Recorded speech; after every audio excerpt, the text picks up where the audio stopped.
Okay, this PowerPoint's a little bit shorter. We're going to be talking about labor. Do you think the businesses during the Gilded Age are really going to concern themselves about their labor? They're going to be disposable because can they be replaced? Yes. By what group of people can we replace these laborers with? Immigrants. And so labor unions will form. It's when a group of workers organize to protect the interests of a group. So workers, they probably want better pay, shorter hours, right? Better working conditions. And we'll talk about the kid because child labor is going to be an issue that the labor unions are going to address. And so labor unions at this time really don't have a voice, but they have a lot of problems. One, their biggest problem is immigrants because they could work for cheaper. They lower wages down. Other things that are used against labor is when labor tries to negotiate for better pay, the businesses will hire scabs. And you're like, what is a scab? Y'all probably know of a scab when it happens on your hand, right? It covers, and basically that's what a scab is. They cover for the worker that is gone, okay? And so lockouts. Just imagine the school had a lockout. They locked you out. So that means what? You couldn't get into what? School. And y'all would be excited, but however for me, Miss Radina, I'd be like, oh my gosh, I gotta go to work. I gotta make money. Would I be wanting to meet the demands of the school if they locked me out? Yes, y'all, they'd lock me out any day, right? But a lockout for workers prevents them from being able to work so they can't get paid. A blacklist, they put troublesome people on that list. So do you think they'll be hired in other places? A yellow dog contract requires workers to swear that they will not join a labor union. The next one, court injunctions. The court will sometimes be used if strikes are going on to go in and stop the strike. Private guards such as the Pinkertons. I know that doesn't sound like a really like aggressive unit. It sounds like a teddy bear type of unit. But the Pinkertons are going to be private guards because we don't have police force that will go in to help these businesses put down strikes. Many labor unions will be called anarchist. Just like imagine today, like when we don't like a group of people, we call them what? Fascist. Huh? Fascist. Fascist, terrorist, socialist, communist, right? Right? Back then, anarchist was the term. And many businesses had government on their side. But you don't understand what labor unions were trying to work for. They were trying to work for 8 hours of work, 8 hours of rest, and 8 hours of leisure. Right? They were really working for this. And we think about that today, like we kind of increment our life, right, in 8 hours. Hopefully you get 8 hours of sleep. No, I didn't get 8 hours of sleep either last night, hence why I'm drinking the soda. Okay. I wish our life would work that way, right? Because that's dividing up our 24 hours quite nicely. Is your 24 hours like that? No, I wish. Okay. Hey, I have to have my feet in the covers too. Okay, so the goals of labor unions. Now that we've gone so spastic. They want higher wages, shorter hours, better working conditions, the end of child labor. And many of you are like, why end child labor? But if children were put in the factories, that takes away jobs from whom? Adults. And so you take children out, does that employ more adults? Yes. Yes, and so that's why they want child labor. Compensation for injuries. If you're hurt on the job, your business. At this time, if people were hurt on the job, were the business is taking care of them? No.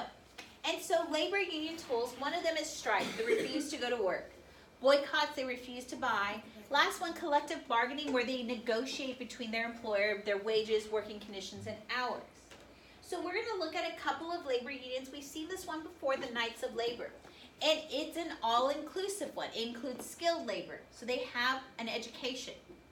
Unskilled labor. Do they have an education? So who could be easily replaced? The unskilled. They included African Americans, women, and immigrants. So yes, this labor union's big, but do they have some people that are not valuable that are part of it? The unskilled. It is the leader is Powderly, and I want us to look at their goals, and I want you to tell me, have those been achieved today? They wanted an 8-hour workday. Has that been achieved? Mm-hmm. They wanted equal wages for women. Has that been achieved? Yes, ma'am. Yes and no. Okay. An end to child labor. Yes. Better pay and working conditions. Yes. So even though this stuff will not be achieved within their time, it will not come to fruition then. Today we see that their goals have been achieved. We're going to see that this labor union will demise because they're going to have a strike at Haymarket, a bomb goes off, and they're labeled anarchist. The more successful labor union is the American Federation of Labor. It only requires skilled workers. So these are like electricians. Can you replace them easily? So if you cannot replace them easily, will their demands be met? And let's look at their goals. An 8-hour workday, was that achieved today? Higher wages, safer working conditions, and benefits for those who are injured on the job. All of these things, really, their ideas is what becomes our policies for today. The founder of this group was Samuel Gompers. He worked to use their political voice. He encouraged collectively bargaining, and they become the most successful labor union. The last labor union, and this is called the International Workers of the World, the Wobblers. We're going to see they're going to adopt socialistic ideas from Karl Marx. They believe that the government should own the factors of production, the land, the labor, and if the government owns it, it was really owned by the people. They want to eliminate private property. Do you think big businesses are going to be very fearful of this group? Yes, because they're taking away their items. And so they wanted fairer treatment. And the leader of this group is Eugene V. Debs. He will eventually found the Social Democratic Party. He will run for the presidency 4 times. He will be arrested one of those times and in jail running for the presidency. Okay? Can't do that today, but we're going to see Eugene V. Debs several times in our history. Confrontations. We're going to see unions and the workers will have confrontations basically about their demands.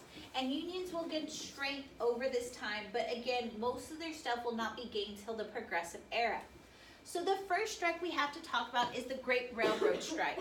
And there's a depression going on, and so when the economy is going down, businesses have to do what with their employees? Lay them off.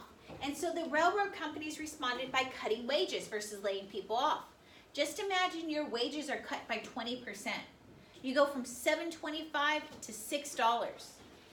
Are you hurting? And so this is why the workers decide to close down the railroad. And the way to close down the railroad is to take the railroad cart and push it on its side. Okay, like cow tipping for railroads. Okay? And so 2/3 of the railroad track were shut down, causing economic problems.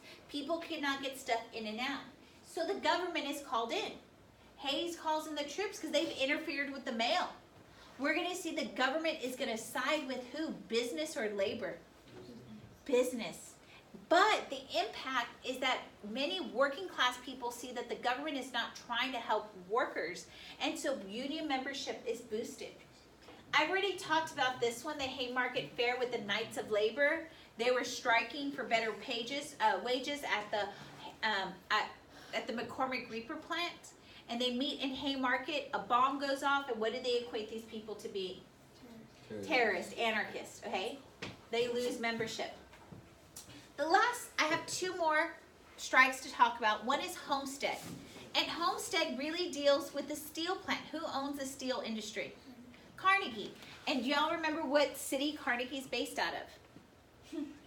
Pittsburgh, so hence why the Pittsburgh Steelers, okay? So let me explain. Here's Pittsburgh. Can Carnegie locate his steel mill in the middle of that city? No. So where do you think most people locate their factories? Outside of the city. So if you ever notice, like when you come down I-35, haven't you seen all of those factories? Okay, but wait. You have the factories out here, but the people there. How do you get the people to work? Do we have cars yet? No. Do the railroads really carry them there? This is what's going to happen. It's going to be called a company town. Carnegie realizes this. And if you ever looked at all of these places down here, when they were created, there's a lot of little houses there. So what they start to do is create a company town. So Carnegie, around his steel mill, creates a company town. Is he going to give housing for free? Do you think he's going to give housing for free? No. So these people go work for them, right? They go live in their house, but what do they have to do with their paycheck? Oh, wait, you're laughing, right? But this sounds ridiculous. They work for him. He built the houses so they could go work for them, because if they lived in the center of the city, they couldn't make it, right? They pay him back. What else does he need to build here for this little community? Here's the grocery store. He owns it, right? They buy stuff. So where is their paycheck? They get paid, but what are they doing with their paycheck? It goes right back to them. And so he is really letting this be managed by Henry Clay Frick, and he cuts wages by 20%. But he doesn't cut, yeah, he's Frick, he's a prick, right? Like, Frick is a prick.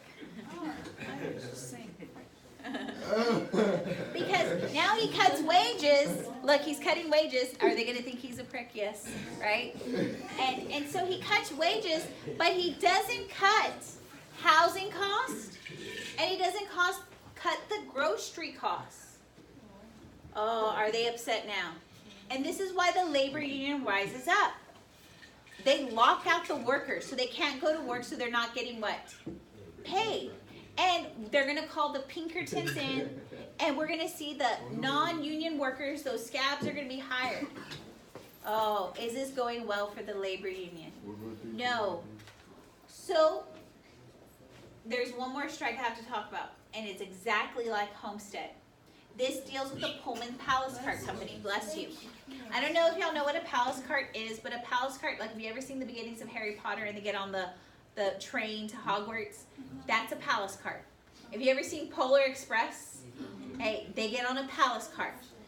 There's also, that's what people sit on, is a palace cart. They're sleeping cars. They're not cars that sleep. A sleeping car is actually a car where they have the beds. Have you ever seen those before? Like, you go to Europe, like, you travel by sleeping car, because you get on at night and you wind up in a new city the next day.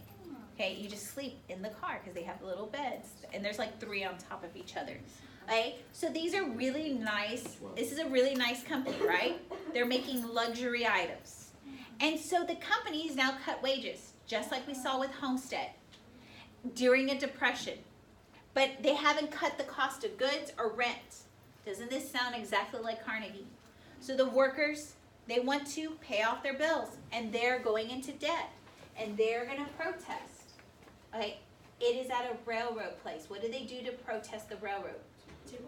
And so this is what's going to happen. Eugene V. Debs, which we talked about before, the American Railroad Union comes in. They refuse to handle the carts. They push some of them up, so they tied up the transportation.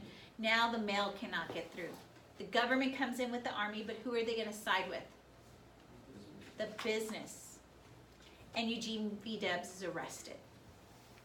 There is some commonalities here. Who does the government always side with? Did labor ever get anything? Okay, so some commonalities here. The government was forced to use against the strikers. The strikers wanted better working conditions. The workers' needs were never met. The government always sided with business. But in the long run, we don't get their needs met at this time, but today are a lot of their goals met. Okay, so in the long run, the public began to recognize the need for better balance between the demands of the employers and the employees. And this is what will set the foundation for our policies today. Okay, we are done. You'll have about 20 minutes to work on stuff.